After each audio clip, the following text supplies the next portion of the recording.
Have you ever noticed how the people around you handle money seems to matter more than how much money you actually make? Your coworker gets the same paycheck as you, but somehow they're always broke. Meanwhile, your friend who makes less is building wealth. Here's what nobody tells you about cash. It's not just sitting there waiting for you to use it. It's actively working against you, disappearing faster than most people realize. Here at Simple Money, we've spent years analyzing why some people build wealth while others watch their money evaporate. And today, I'm going to reveal why cash is probably your biggest hidden enemy. Here's what's really happening. While you're keeping that safety cushion in your savings account, inflation is eating it alive. But it's not just inflation. There are 4 other forces working against your cash right now, and most people don't see them until it's too late. Think about it this way. You work hard for a week. You get paid. That money hits your account, and in that exact moment, it starts losing value. Not next month, not next year, right now. The purchasing power of cash is like ice cream on a hot day. Every minute that passes, a little more melts away. You can't stop it. You can only decide how quickly you want to move it somewhere safer. But here's where things get interesting. Most people treat cash like it's safe. Like keeping money in the bank is the responsible choice.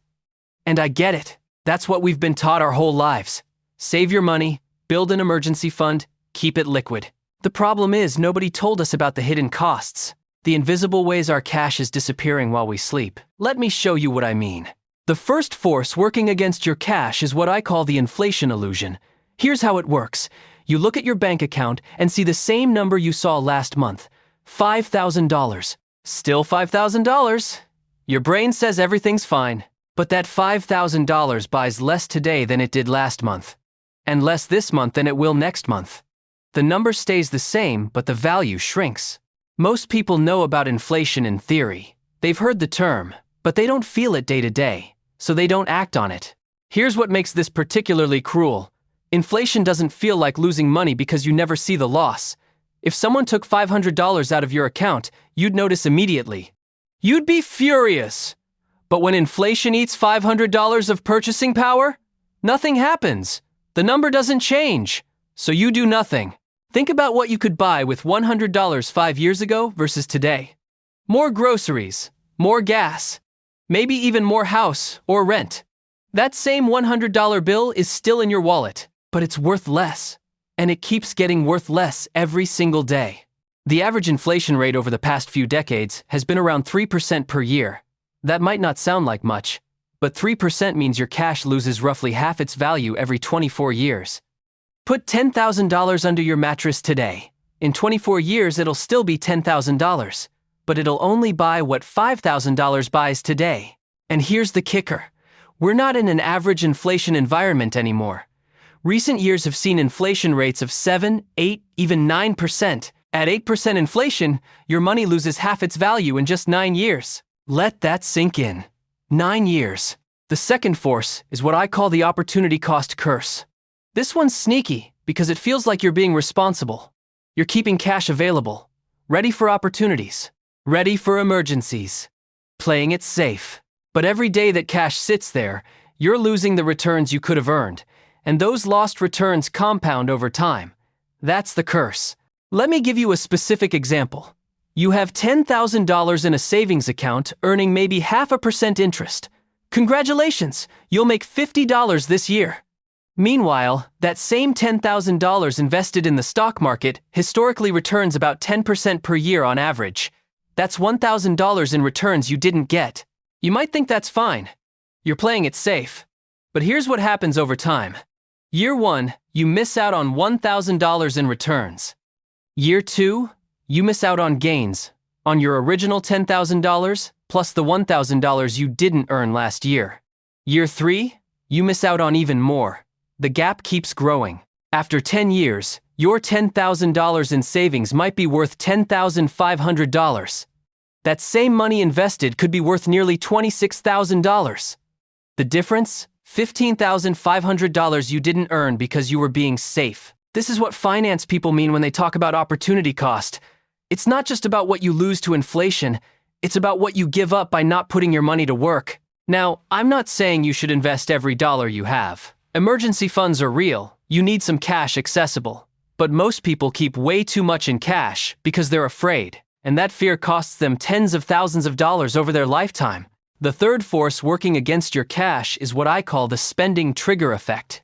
Cash sitting in your checking account is like food sitting on your kitchen counter. The more visible it is, the more likely you are to consume it. Here's how this plays out. You get paid, your account balance jumps up, you feel good, you feel secure, and then the spending starts. You see that concert ticket, you've been wanting to go. And hey, look at your account balance. You can afford it. You splurge on dinner. You upgrade your phone. You buy those shoes. None of it feels irresponsible because you have the cash right there, visible, available, calling to you. But here's what's really happening. Every time you see a high account balance, your brain gets permission to spend. It's called mental accounting. Your brain doesn't think about your long-term goals when it sees cash available now. It thinks about what that cash can do for you today. This is why people who get paid bi-weekly often spend more right after payday. The cash is there, it feels abundant, so they spend. Then 2 weeks later, they're scraping by until the next paycheck. Compare this to money that's invested. Money in a retirement account or brokerage account feels different. It's not as accessible. It requires steps to withdraw. It has psychological barriers, so you don't spend it on impulse. Cash in your checking account has zero barriers. That's convenient when you need it, but it's dangerous when you don't. The people who build wealth understand this. They pay themselves first. They automatically move money out of checking and into investments before they can see it, before they can spend it. They make cash scarce on purpose. The fourth force is what I call the deflation delusion. This is the one that tricks even smart people. It goes like this. Some people hear about inflation and think they'll just wait for prices to come down, wait for a recession, wait for deflation. Then they'll deploy their cash when everything's cheaper. Here's the problem. Deflation almost never happens in modern economies. And when it does, it's usually catastrophic. It means the entire economy is contracting, jobs are disappearing, asset prices are crashing. Yes, your cash is worth more, but good luck finding opportunities to use it when everyone else is desperate. Japan went through a deflationary period in the 1990s and 2000s. You know what happened? People who held cash waiting for prices to drop watched as their overall wealth stagnated for decades. Sure, prices fell slightly. But wage growth stopped. Stock market gains disappeared. Real estate stagnated. The whole economy was stuck. Holding cash and waiting for deflation is like holding your breath and waiting for the air to get cleaner. Technically possible, but you'll probably just pass out. The real trick is this. Even if prices do drop temporarily, they eventually go back up. But the time you wasted holding cash doesn't come back. You can't reclaim lost years of compound returns. You can't get back the opportunities you missed while you were waiting. The fifth force working against your cash is what I call the emergency fund trap. This one's controversial because everyone tells you to build an emergency fund. And you should. But here's where people go wrong. They hear they need 3 to 6 months of expenses saved, so they start saving, and saving, and saving.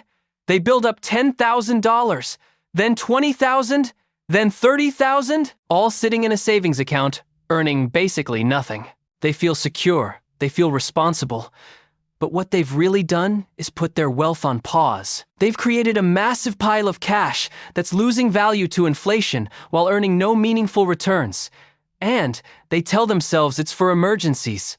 But here's the uncomfortable truth. Most emergencies aren't actually emergencies.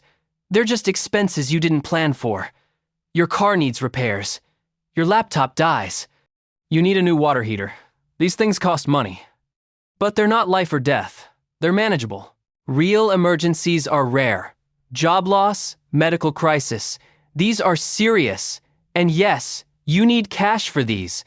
But 3 months of expenses?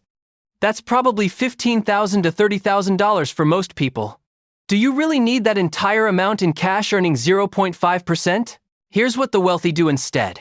They keep 1 to 2 months of expenses in cash, true emergency money. Then they put the rest in investments that are relatively liquid but actually grow. Index funds, bond funds, things they can access if needed but that earn real returns while they wait. They understand that opportunity cost we talked about earlier. They know that keeping too much in cash is its own kind of risk. The risk of falling behind. The risk of their wealth growing too slowly. The risk of working longer than necessary because they were too safe with their money. But here's what nobody wants to admit. We keep too much cash because it feels good. It feels secure to see a big number in our savings account. It's emotional, not logical. The truth is, building wealth requires accepting some discomfort.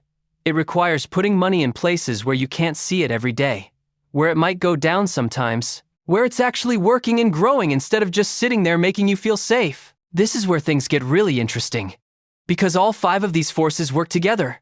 They compound on each other. Inflation eats your purchasing power while opportunity cost eats your potential returns, while the spending trigger makes you waste what's left while you're waiting for deflation that won't come, and justifying it all as emergency preparedness. It's like being nibbled to death by ducks. No single bite is fatal, but together, they'll take you down. Let me tell you about Sarah. Sarah's 32 years old, makes $65,000 a year. She's done everything right financially. She has $25,000 in her savings account. She's been building that fund for 5 years. She's proud of it. She checks her balance regularly. It makes her feel secure. But here's what Sarah doesn't realize. At 3% inflation, that $25,000 has lost about $3,750 in purchasing power over those 5 years, just from inflation. Then there's the opportunity cost. If she'd invested $15,000 of that money 5 years ago and earned average stock market returns, she'd have roughly $9,000 more today. Total cost of her safety? Almost $13,000. Sarah still has her $25,000. The number looks good, but she's actually behind, way behind. And every year she waits, the gap grows larger. Now let me tell you about Marcus. Marcus is also 32, also makes about $65,000 a year. But Marcus does something different. He keeps $5,000 in savings. That's it. Just enough for a true emergency. The rest? He invests it. Automatically. Every month, money moves from his checking account to his investment accounts before he even sees it. He's been doing this for 5 years. Marcus has less cash than Sarah. His savings account looks pathetic compared to hers. But his total wealth? He's got $38,000 invested. That's more than Sarah's $25,000 in cash, and his money is actually growing, compounding, working for him. Here's the key difference. Sarah optimized for feeling secure. Marcus optimized for actually being secure. Sarah's comfort is costing her wealth. Marcus's slight discomfort is building it. Both of them sleep fine at night. But Marcus will retire earlier. He'll have more options. He'll be financially free while Sarah's still working, because she played it safe. Here's what most people don't realize. The difference between Sarah and Marcus isn't about risk tolerance. It's not about being brave versus being careful. It's about understanding what risk actually means. Sarah thinks she's being safe by holding cash, but she's actually taking on huge risk. The risk of inflation, the risk of opportunity cost, the risk of never building wealth. She's just slow motion broke and doesn't know it yet. Marcus understands that holding too much cash is risky. So he takes what feels like risk but is actually the safer long-term choice. He invests. He lets his money compound. He gives up short-term comfort for long-term security. It's not about the money they make. They make the same amount. It's about what they do with it. This is what I mean when I say cash is disappearing faster than you think. It's not just inflation, although that's part of it. It's the complete picture, all 5 forces working together, eating away at your wealth while you think you're being responsible. The question isn't whether you should have any cash. You should. The question is how much, and for how long, and what you're giving up by keeping too much of it. Most people optimize for feeling good today. They want to see big numbers in their checking account. They want the comfort of liquidity. They want to feel like they could handle anything. But the wealthy optimize for actually being good tomorrow. They understand that real security doesn't come from piles of cash. It comes from assets that grow. Income that compounds. Systems that work even when they're sleeping. Cash is a tool, not a destination. You need some for daily life. You need some for emergencies. But beyond that, every dollar sitting in cash is a dollar that's not working for you. It's a dollar that's actively losing value. A dollar that's disappearing. The people who build wealth don't have more willpower than you. They don't have some secret knowledge. They just understand these 5 forces. They respect them, and they structure their money accordingly. They automate their investments so cash never builds up, They keep minimal amounts liquid. They put their money in assets that at least keep pace with inflation, preferably assets that beat it. They're not trying to feel rich today. They're trying to actually be rich tomorrow. These 5 forces working against your cash aren't character flaws. They're not about being smart or dumb. They're predictable patterns in how money works. Once you understand them, you can't unsee them.